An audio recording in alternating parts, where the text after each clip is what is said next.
I am fantasy and paranormal romance author Leslie Penelope, and welcome to My Imaginary Friends, a look behind the scenes of an author mapping the worlds in my head and making them a reality. Hello friends, today is Saturday, October 22nd, 2022, and this is episode 191 of My Imaginary Friends. I'm Leslie. So this week's best thing was my husband and I went on a writing retreat. I was doing a personal retreat, just working on my book, and my husband was doing a workshop on children's book writing. So a couple of years ago, I guess the beginning of the pandemic, he got an idea for a children's book and he wrote some stuff out, and I told him, this is your journey. Like, I can point you in the right direction of resources, but I don't know anything about children's books. It's a picture book, for young readers. Not my area of expertise at all. And so, kind of he wrote it, he worked on it for a little while. And then this past year, he broke his foot. He had a bad accident and kind of reprioritized some things in his life and wanted to get back to this children's book. So I had learned about this retreat center. It's actually the Highlights Retreat Center in Pennsylvania from another author. And it's like in the country, in the woods. You can get wood cabins to stay in, like small private wood cabins. And there's also like a lodge, more like a hotel. They do all your meals. There's hiking trails. It's very like idyllic and peaceful and naturey. And it's fall right now. So I've been wanting to get my friends together to do a retreat, and scheduling just has been an issue. And so I was on their newsletter and this children's book workshop came up, and I sent it to my husband, and I was 100% sure he was going to be like rolling his eyes. I'm like, I'm not doing that. But with this new kind of prioritization, new lease on life. It's not a new lease on life, but it's just, as a reaction to the things that have happened this year. And I guess probably over the past few years, he was open to it. And so, we usually do a fall trip for our wedding anniversary. This ended up being folded into the fall trip. The leaves were really beautiful up there. And yeah, so we had a great time in the woods. Not the greatest internet, but I highly recommend the Highlights Retreat Center. I will put a link in the show notes. You can do a single person, retreat just by yourself. You can get together some friends and do your own customized retreat. They also have these workshops. Now, a lot of it's for children's book authors. Like, it's the people that do Highlights magazine, if you remember that as a kid. And so they have a lot of illustrators and, children, middle grade, YA. I think they do adult fiction too. And the author friend who told me about it is an adult fiction writer. So, but I just don't know all of their programming. But even if it's just you and a couple of people, like, I've been wanting to stay in one of these wood cabins, and it was really nice. It is a wood cabin in the woods, so there are some critters. The worst thing we had in our cabin was ladybugs, but they did warn us, if you leave food out, you'll get mice. And I think in other, warmer climates, you might get a few other little creepy crawlies, which might not be your speed. Like, ladybugs, I'm okay with. Other things, I was on the lookout. I was very vigilant.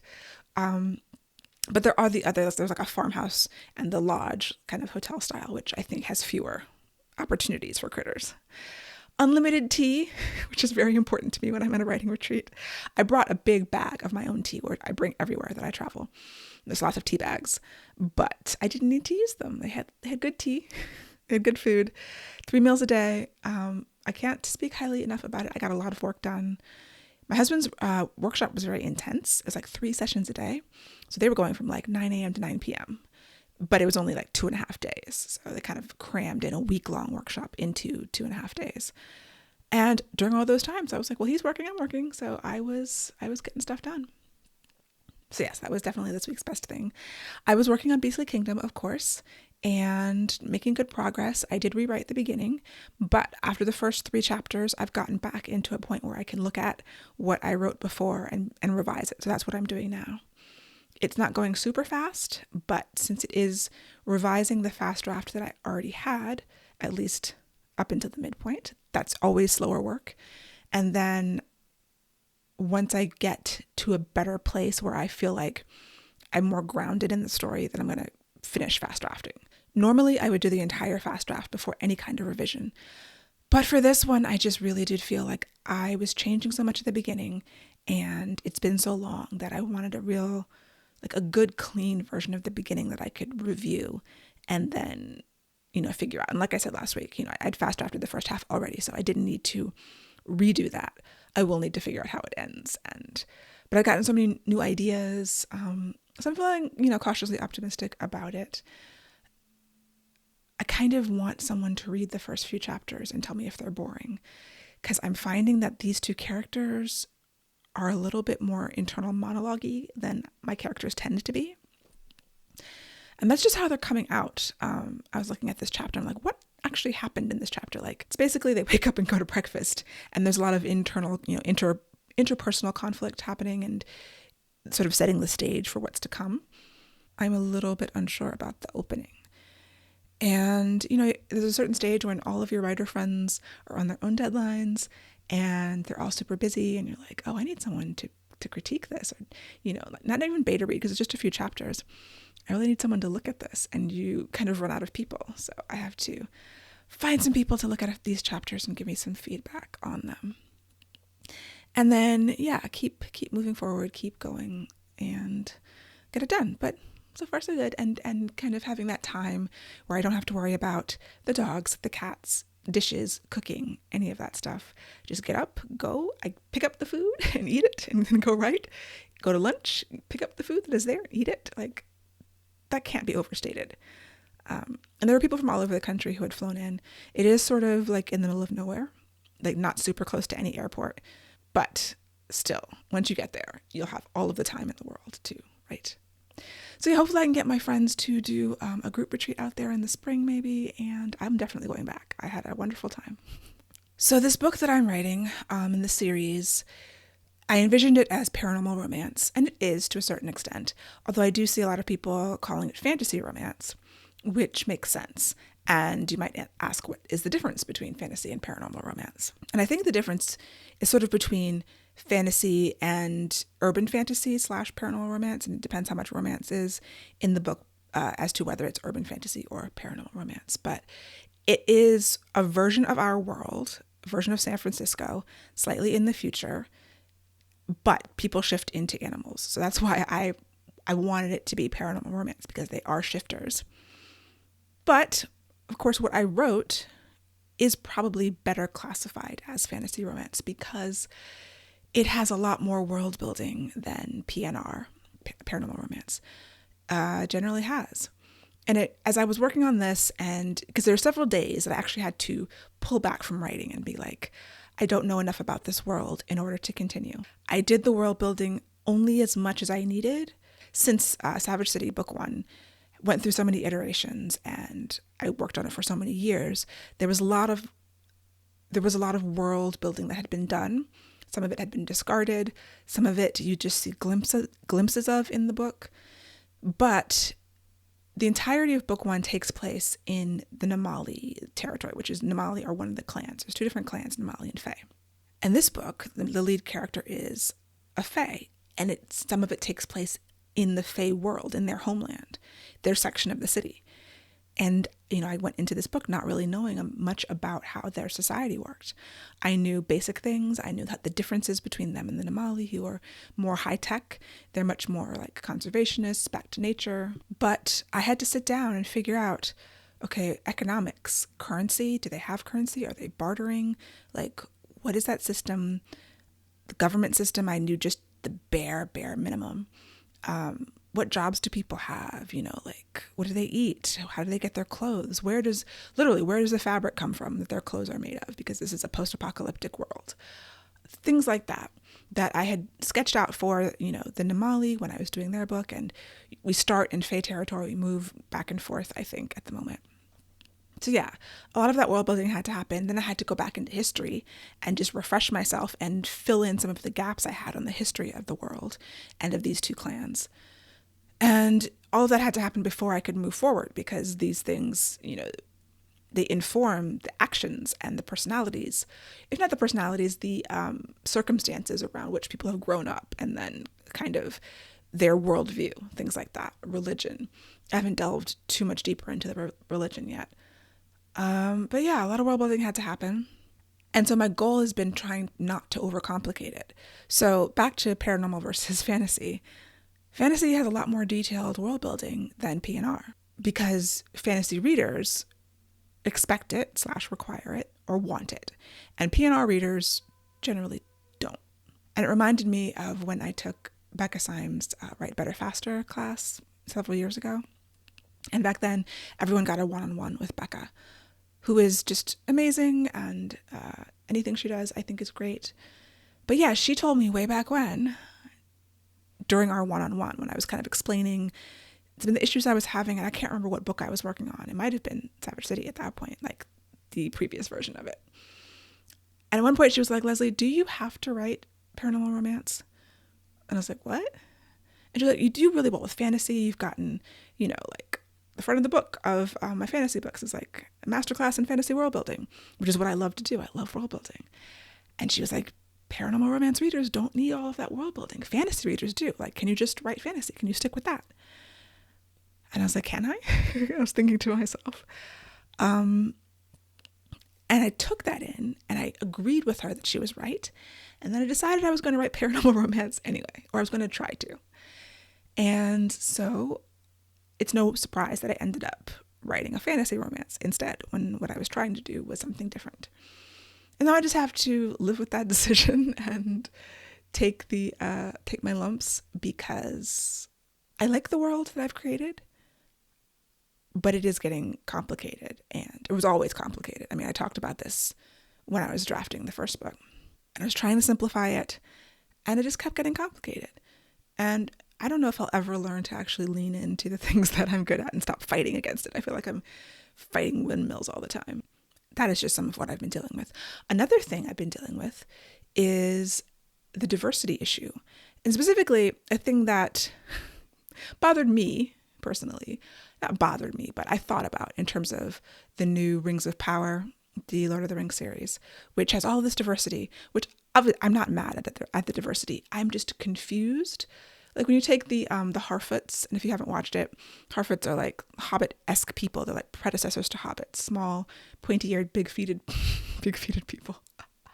But their Harfoots are incredibly diverse. There's Black and like Indian or South Asian characters, and there's all kinds of people in this very, very small community that makes you wonder, what are the genetics of this? Like, how did this come about?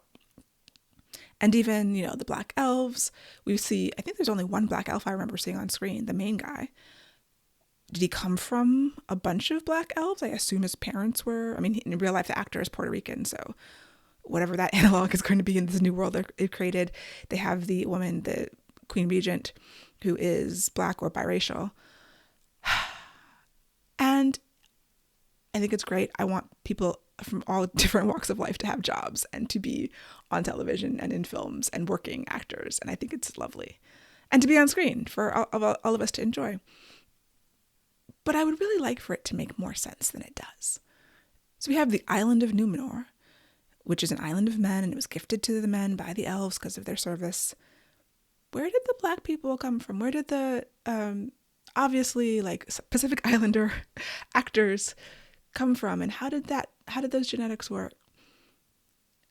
So in a way, it's a criticism, but not a criticism. Like at the end of the day, I would rather see it, like have it there, than have everybody be white and it make more biological sense. But I do wish that they could have just paid some attention to the idea and been like, oh, well, you have this Black clan and this, Pacific Islander clan, and they just came from XYZ place. Like, House of the Dragon does it better. The Valerians are Black. We don't know exactly why they're Black. I've seen some YouTube theories about, some of them might have come from the Summer Islands or whatever. But like that whole family is Black, and it is important to the story. They made the change from the books in a way that was very relevant to the story in terms of who are those children's daddy? Like that enhanced it. I feel like in the case of House of the Dragon, adding the diversity made sense, added something. Not that the diversity has to add anything beyond giving people jobs and allowing people to have representation, but from a fantasy world building perspective, I'm thinking about, where do these people come from? So back to my books, I have a very diverse cast of characters because it was San Francisco, and I was like, oh, there's going to be lots of Asian people there and people from all over the world, and because it was a version of that city, which is very diverse. But then I was like, of course they are shifters and they have their own sort of lineage, so I just had to make it make sense to me. It's not something I'm putting in the book. like on the page necessarily, but hopefully it will come through that there are reasons, or maybe there'll be a line here or there that will hint to, okay, well, there were shifters all over the world that gathered here. And so that's why these people have these different races and backgrounds, but they all changed their naming system of how they name their children, because that is very specific to the shifters when they got there. You know, that's something I may or may not actually include in the book, because I decided to give them a naming convention as part of the world building that normal humans wouldn't have had, but these shifters, both clans, did have. And I feel like since I did that, there was a reason, and someone might be interested to know why. Anyway, you may disagree. I'm sure some people do, but I think about that when I'm watching things and just consuming media. I like that there's Black people, but where do they come from? I don't know if it's 2 weeks in a row or it was the week before last, but making a habit of recommending Erin Bowman's newsletter. She's doing great work. She has a paid version. I'm still on the free version, but her articles are good. And the one that came out this week was called Enjoyability Above All Else. And it was just about what makes an enjoyable story. And so it sort of contradicts everything I just said, because for most people, they're not going to be nitpicky about the details. And as long as your story is enjoyable and has the big things right and really comes down to emotions, you're giving the reader the emotions that they want, they're going to forgive plot holes and things that don't make sense.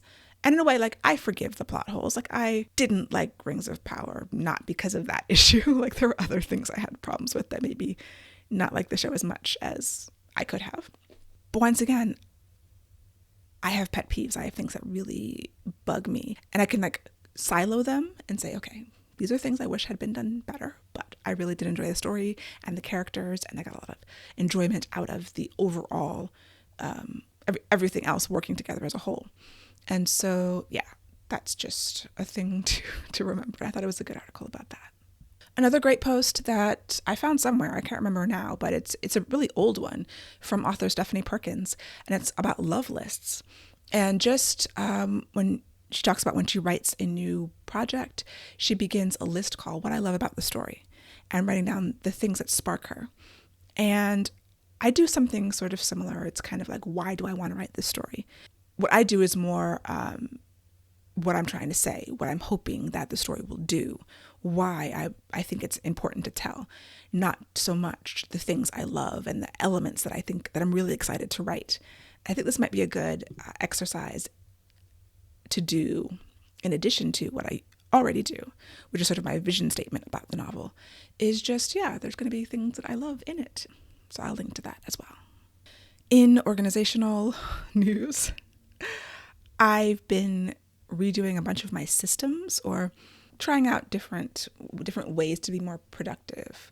I had to schedule a bunch of meetings and interviews and things recently, and it was always like, oh, let me know your availability. And I was like, oh, Tuesday 11 to 3, Wednesday 10 to 2. Like, I had to go kind of list for the next week or two. And I was like, there's got to be a better way. So I went to try to find a way to show people my calendar availability. I knew that there was some kind of software like that. And I settled on Calendly, which is like an appointment scheduling software, but it allows me to sync up my calendar, my Google Calendar, and then, say, okay, these are the blocks of time that I'm willing to have meetings. So I can just send someone a link and be like, hey, this is my availability, schedule some time, and we'll do the thing, a meeting, the podcast interview, the whatever. And I'm really excited about that. In order to make that work, though, I had to find a way to combine 3 different Google Calendars, because I have 3 Gmail accounts for personal, my web business, and my author business, and they each have their own calendar. And so I put the corresponding task on the corresponding calendar, and while I can see them all, Calendly couldn't see them. So I'm using something called reclaim.ai, which, among other things, will sync multiple calendars. Now, to do more than 2, I think you have to go on the paid version. And I do have 3, but there's other features that I'm excited about using that make it worth it. And it's not actually very expensive. I'm really excited about this. So I've been playing around with it, getting the calendars all set up. The other thing that this will do is time blocking, which I talk about in the workshop that I do on organizing your author life. I usually do my time blocking on paper because I don't like to clutter up my Google Calendar with everything I'm doing all day. So breakfast, email checking, work on this project for 2 hours. My writing time is on my calendar because it's a Google Meet event invite. But I don't like to see every day full of things so that I can't see the actual important things, like when I need to meet somebody, which are the main things on the calendar. If, the block of checking my email and then 2 hours working on this website and then the meeting that I have and then, 3 hours doing this other thing, if they're all on the calendar, it's just white noise to me. So I needed a way to time block using my calendar so that it can know when I'm busy, but not make me look at the calendar and be able to see it. And I finally figured out how to do that using Reclaim. It required a fourth calendar. So I did have an extra Gmail account that I use for various things that I hooked up. So everything, all of the tasks, habits, other things are now on the fourth Google account calendar that I can turn off. So I don't have to look at it on my phone or on my iCal, but it's there and I can look at it in the app. And I'm really excited about this. Hopefully that made sense. I will link to an article about time blocking or time boxing if you are unfamiliar with that. But it's basically just scheduling time for every single task you need to do so that it gets done and blocking it off on your calendar. So that's cool. For my web business, I'm actually moving to a different accounting invoicing system over the next month. And that's going to be a big pain. But it's going to require that I just tighten up my organization a little bit because otherwise things can fall through the cracks much more easily. So I'm excited about those new tools, new software, my gadgets. They just kind of make me happy. So that's it for me for this week. And goals for the coming week, just keep pushing away at Beastly Kingdom and get a few more chapters done. If you're listening to this in real time, I have an event with author Alex Jennings on Thursday, October 27th. It is a UK event, so it's in the middle of the afternoon on the East Coast, 8 p.m. UK time. And I'll put that link in the show notes as well. Hope you have a wonderful week, and I will talk to you next week. For episode show notes and to sign up for the Footnotes newsletter and get the show notes in your inbox, go to myimaginaryfriendsshow.com. Subscribe wherever you get your podcasts and watch the video episodes on YouTube. You can email me at podcast@lpenelope.com, and I would really appreciate a rating or review to help support the show. My Imaginary Friends is part of the Frolic Podcast Network. For more fantastic podcasts, go to frolic.media/podcasts.